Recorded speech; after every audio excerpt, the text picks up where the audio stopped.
4.6 we added,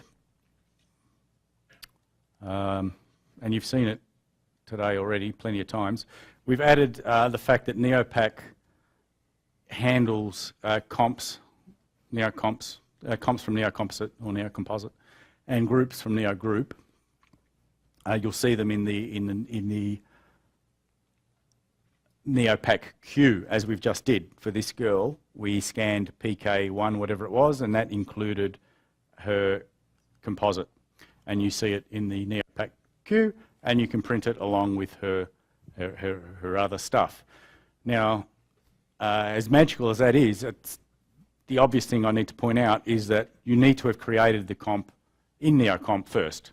It's not going to form the page in NeoPack. That the comps have been made in NeoComp. Let's just verify that.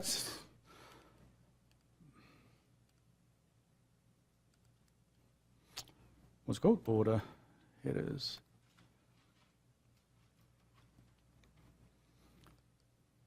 Yep, so we've got the comps, one for each class, and in fact for this class we've even got a completely different version.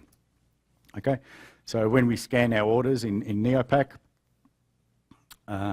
or enter orders by any method, if that subject has comp and there's a comp product in your offer, you'll see it in NeoPack. That's not new, that was in there with 4.6, it was a big thing, and it's been very popular, I think. One thing that we added, and that's really good for your orders, your normal orders. One thing it didn't handle so well was sort of miscellaneous extra stuff, extra comps. Like you need to print 2 extra per grade, or for this grade you need to print 2 extra because there's 2 teachers. For that grade you need to pick 3 because there's 3 extras. For that one, 4.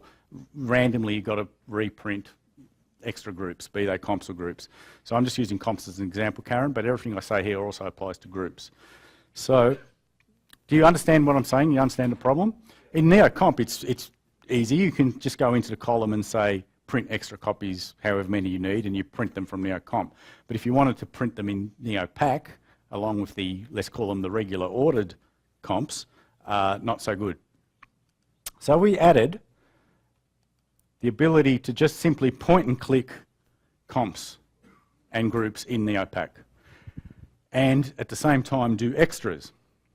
So let's have a look what we've done here. So we've got packs where it lists all your templates. We've added 2 more tabs, one for comps, NeoComps, and one for groups from NeoGroup. There are no groups in this job. And there are folders. Now, it takes a little bit of imagination to look at the icons. So we're in comps. The first icon, if you've got really good eyesight, is actually an icon of a rotated comp. The second icon is a static. Okay, so we've got a static and a rotated column. Now for this particular kid, let's say his comp got chewed up by the printer and you need another one. Or let's just change subject. Let's go to Isabella. Let's go to someone else. Her. She was in grade 3-4. Did you notice the little plus symbols in those columns changed? What it's saying was this girl, what's her name, Alana, she was in the comp made for 3-4.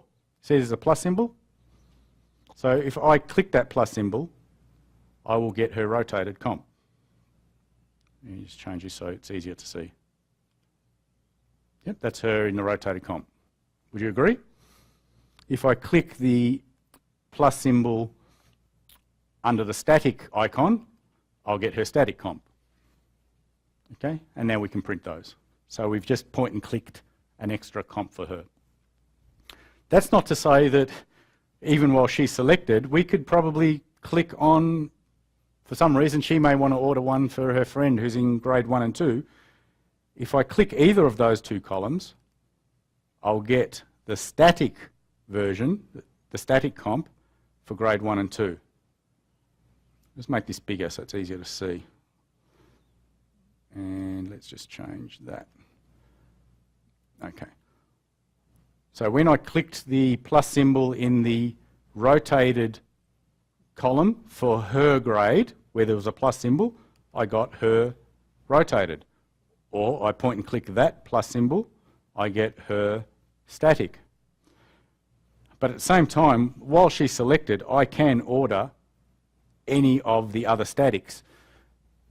If you've got good eyes, you can see that the other grades, 1, 2 Burke and 5, 6 Carline, she's not a part of them. So there's a little dot in the static, but nothing in the rotated. That makes sense. You can't point and click a rotated comp out of grade 1, 2 Burke for her. Well, which one of those rotated kids? There's 30 of them. It doesn't make sense to do that.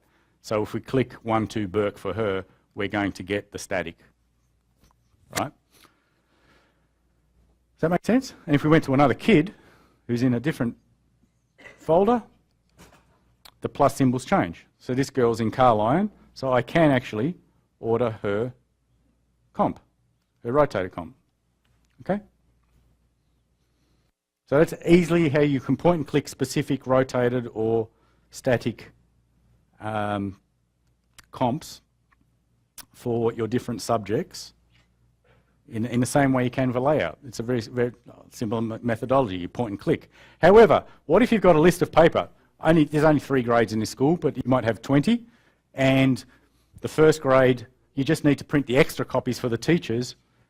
Okay, there's maybe 2 in that one, 3 in that one, and you need 5 for that one. You just enter all the extra copies that you'll need, hit add extras, and they'll just get added to the queue. And the same thing will happen if you Neo group groups.